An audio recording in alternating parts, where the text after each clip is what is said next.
Hello guys, the city of Bharuch. चलो दिखाती हूँ। यहाँ ट्रेन से जाना हो या अपनी बेस्ट फ्रेंड से मिलना हो, सब मुमकिन है। पर हम भरूच के ट्रैफिक की कोई गारंटी नहीं ले सकते। चलो यहाँ साइड से निकल जाते हैं, जल्दी मेले में जाना है। गाइस, यहाँ भी ट्रैफिक। जहाँ भरूच में जाओ वहाँ ट्रैफिक ही मिलता है और कुछ भी नहीं मिलता।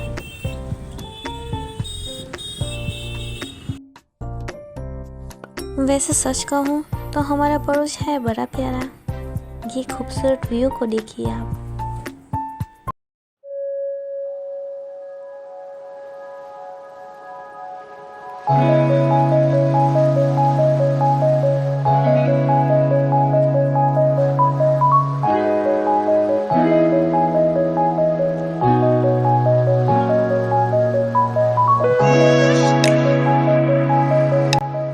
हम आ गए हैं शालीमार और यहाँ से हम पाँचपट्टी जाएंगे क्योंकि पाँचपट्टी हो रहा है छड़ी का मेला और हम मेले में घूमने जा रहे हैं।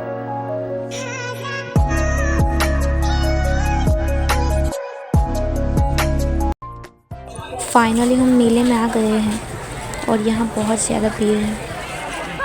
ચાલો થોડી ગુજરાતીમાં વાત કરીએ। મેઘરાજા વિશે કહું તમે। મેઘમેળો એ ભરૂચ જિલ્લામાં જ ભરાય છે, જે મેઘરાજાની છડીનો ઉત્સવ તરીકે પણ ઓળખવામાં આવે છે। આ મેળો શ્રાવણ વદ નોમના દિવસથી 4 દિવસ માટે જ ભરાય છે। ઇતિહાસ પ્રમાણે હું તમને કહું તો મેઘરાજાને બોલાવવા માટે ભરૂચ જિલ્લાની ભોય પ્રજા એટલે કે યાદવ વંશની પેતક જ્ઞાતિ એ અહીંયા મેઘરાજાનું આયોજન કરે છે, એટલે મેળાનું આયોજન કરે છે। એક દંત કથા પ્રમાણે જ્યારે ગુજરાતમાં એક મોટો દુષ્કાળ પડ્યો હતો ત્યારે મેઘરાજાને મનાવવા માટે લોકોએ અષાઢી અમાસની રાત્રે મેઘરાજાની માટીની મૂર્તિ બનાવી અને તેની પૂજા કરી હતી। વરસાદ ના આવતા આખરે પ્રતિજ્ઞા કરી કે જો 24 કલાકમાં વરસાદ ન પડે તો તલવારથી આ મૂર્તિનું ખંડન કરીશું।